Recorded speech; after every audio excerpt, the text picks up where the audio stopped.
Hello प्यारे बच्चों। आप सब कैसे हो? मैं आशा करती हूँ आप सब अच्छे होंगे। बच्चों, आज हम करेंगे कक्षा 5वीं की सप्ताह 24 की विषय पर्यावरण अध्ययन की वर्कशीट, जो कि है उत्तरी दिल्ली नगर निगम की तरफ से। बच्चों, आज का हमारा पाठ है पाठ 16, कौन करेगा यह काम।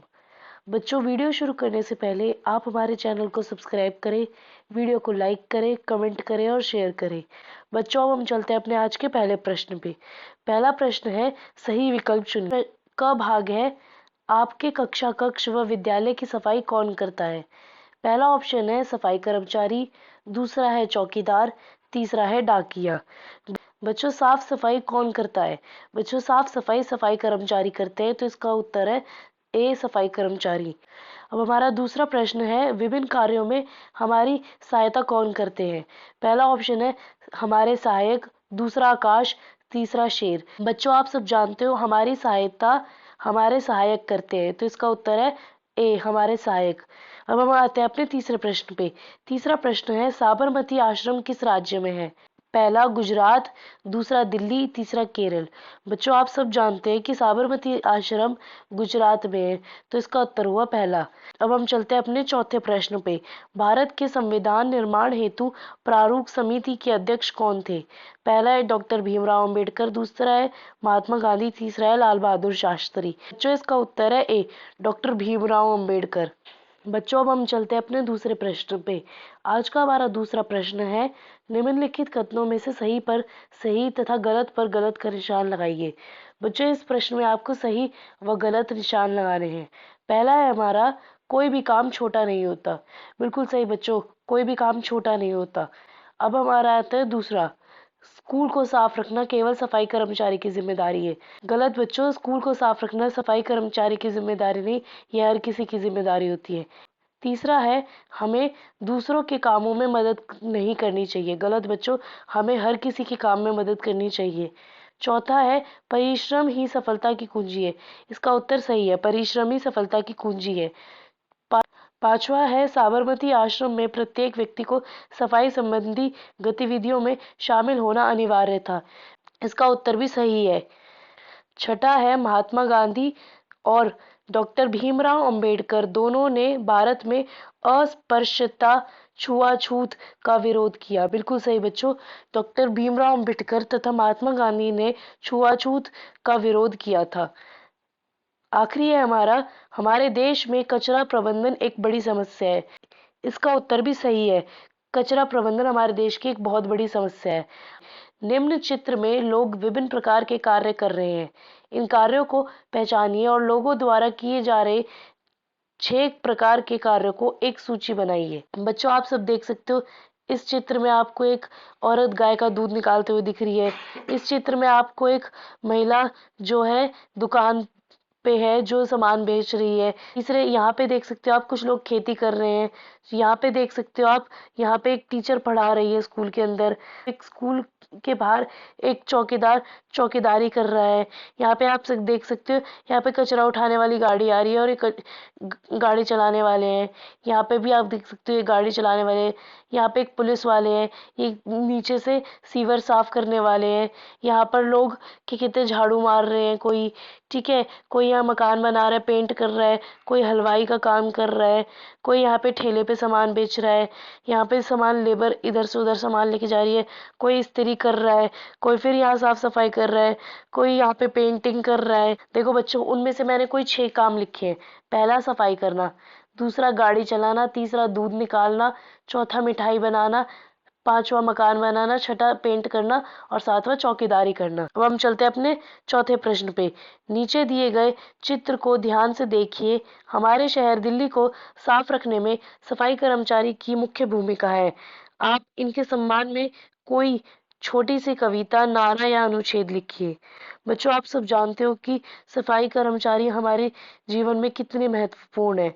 अगर सफाई कर्मचारी हमारे आसपास सफाई ना करें तो हमारा आसपास सब गंदगी गंदगी हो जाए, कितनी बीमारियां फैल जाती है। तो इन सब के लिए हमें अपने सफाई कर्मचारियों का धन्यवाद करना चाहिए। और हाँ बच्चों, एक बात ज़रूर याद रखें, जब भी आप किसी सफाई कर्मचारी को अपनी गली मोहल्ले में सफाई करते हुए देखें तो उन्हें पानी का ज़रूर पूछें। अब हम चलते हैं बच्चों अपने 5वें प्रश्न पे। हमारा 5वां प्रश्न है, आप बड़े होकर किस तरह का कार्य या नौकरी करना चाहते हैं और क्यों? बच्चों, आप सब जानते हैं कि हम सबका विचार अलग अलग होंगे इस प्रश्न पे।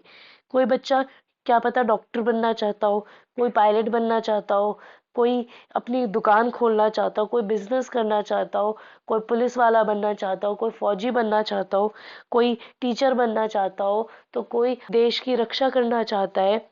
तो अब बच्चों, इस पे मैं क्या चाहती हूँ, मैंने वो लिखा है। आप इस प्रश्न का उत्तर बदल भी सकते हैं। मैंने इस प्रश्न का उत्तर ये लिखा है, मैं बड़ी होकर अध्यापिका बनना चाहती हूँ, क्योंकि जब भी मैं अपने अध्यापिका को देखती हूँ तो वो मुझे प्रेरित करती है। मैं भी बड़े होकर बच्चों को पढ़ाकर उनके भविष्य निर्माण में मदद करना चाहती हूँ। अब बच्चों, हम चलते हैं अपने अगले भाग पर। हमारा अगला भाग है जीवन कौशल।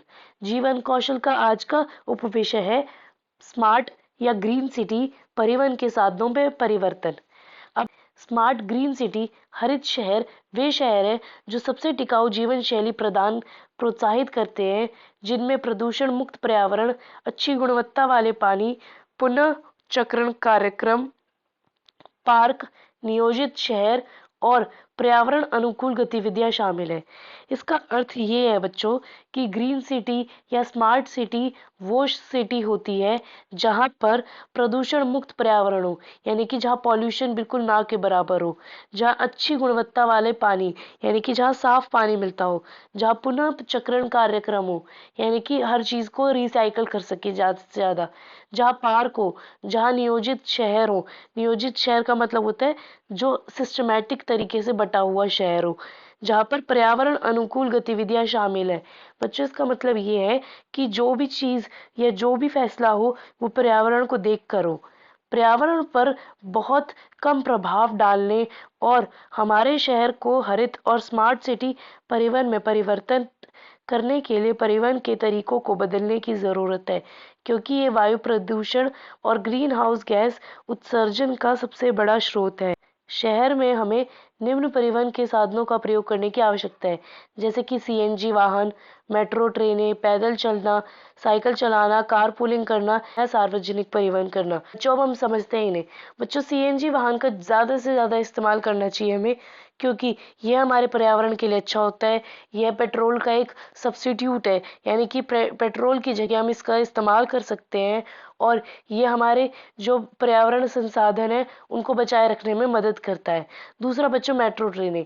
आप सब जानते हैं मेट्रो ट्रेनें एक तो हमें बहुत जल्दी पहुंचाती है, दूसरा ये हमें जाम से बचाती है, तीसरा बच्चों ये हमारी जेब के लिए भी किफ़ायती है, और चौथा बच्चों ये हमारे पर्यावरण के लिए बहुत अच्छी है। तीसरा है बच्चों पैदल चलना। बच्चों, पैदल चलना तो हमारी सेहत के लिए भी बहुत अच्छा है। तो अगर आप इसको पर्यावरण से जोड़ना चाहें तो इसको पर्यावरण से भी जोड़ सकते हैं कि जब हम सेहतमंद रहेंगे तो हमारा पर्यावरण भी सेहतमंद रहेगा। चौथा है बच्चों हमारा साइकिल चलाना। बच्चों, अगर ज़्यादा दूर की जगह हम नहीं जाना चाहते तो हम साइकिल चलाकर भी जा सकते हैं। यह भी हमारे पर्यावरण के लिए बहुत ज़्यादा महत्वपूर्ण भूमिका निभाएगा। पांचवा है बच्चों कारपूलिंग। शायद बच्चों आपने कारपूलिंग नाम का शब्द पहली बार सुना होगा, तो मैं इसे अच्छे से समझाती हूँ। बच्चों, जैसे एक ही मोहल्ले से कुछ लोग एक ही जगह पर जाना चाहते हैं तो वो सब अपनी अलग अलग गाड़ी से ना जाकर एक गाड़ी से जाएं, तो उसे कारपूलिंग कहते हैं।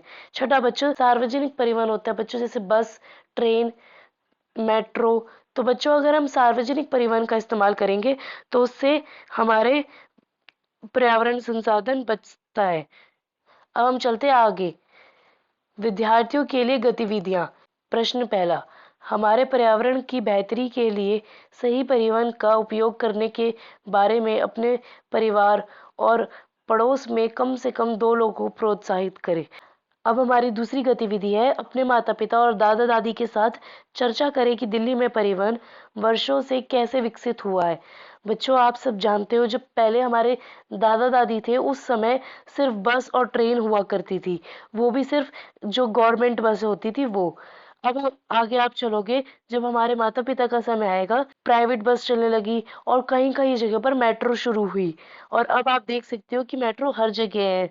अब हम चलते हैं बच्चों आगे। आज की हमारी तीसरी गतिविधि है पैदल चलना व्यायाम एक अच्छा रूप है। प्रतिदिन कम से कम 1000 कदम चले। बच्चों, पैदल चलना कितना अच्छा होता है मैं आपको बता चुकी हूँ पहले ही, कि पैदल चलने से एक तो हमारा शरीर पूरा फिट रहता है। तो बच्चों, हमें कम से कम 1000 कदम चलने चाहिए। बच्चों, अब हम चलते हैं अपनी संस्कारशाला पर। आज की संस्कारशाला में है परिश्रम करने से ही सब कार्य सफल होते हैं।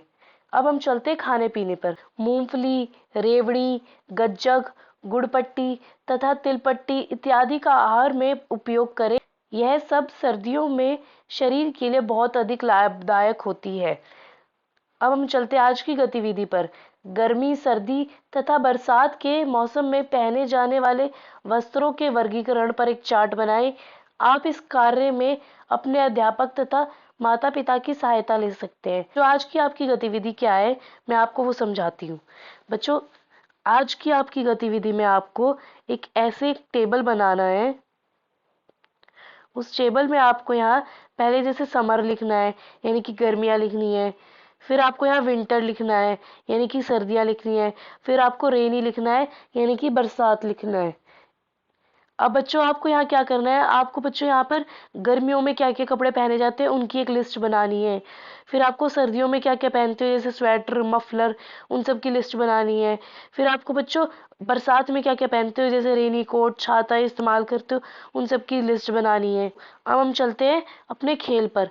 घर के अंदर खेले जाने वाला कोई भी खेल लिखे। अब आपके लिए एक विशेष सूचना ये है कि कोरोना तथा अन्य किसी भी बीमारी से बचने के लिए चेहरे पर मास्क जरूर लगाएं, शारीरिक दूरी का पालन करें तथा हाथों को सैनिटाइज करें और बार बार धोएं। बच्चों, आप सब जानते हैं कि कोरोना अभी गया नहीं है, तो आपको मास्क अपने चेहरे पर जरूर लगाना है। और शारीरिक दूरी यानी कि आपको थोड़ी सी हर किसी से दूरी को मेंटेन रखना है, और हाथों को बार बार धोए या फिर सैनिटाइज करते रहें और अपने हाथों पर सैनिटाइजर लगाएं। अब हम चलते हैं अपनी दैनिक दिनचर्या पर। अपने माता पिता का अभिवादन करके अपने दिन की शुरुआत करें। अपने दांतों को दिन में 2 बार ब्रश करें। प्रतिदिन स्नान करें। खूब पानी पिए और संतुलित आहार लें। अपने चेहरे को छूने से बचें और अपने हाथों को बार बार धोएं। अपना गृह कार्य समय पर पूरा करें। बच्चों, अगर आपको मेरी वीडियो पसंद आई हो तो आप हमारे चैनल को सब्सक्राइब करें, वीडियो को लाइक करें, कमेंट करें और शेयर करें।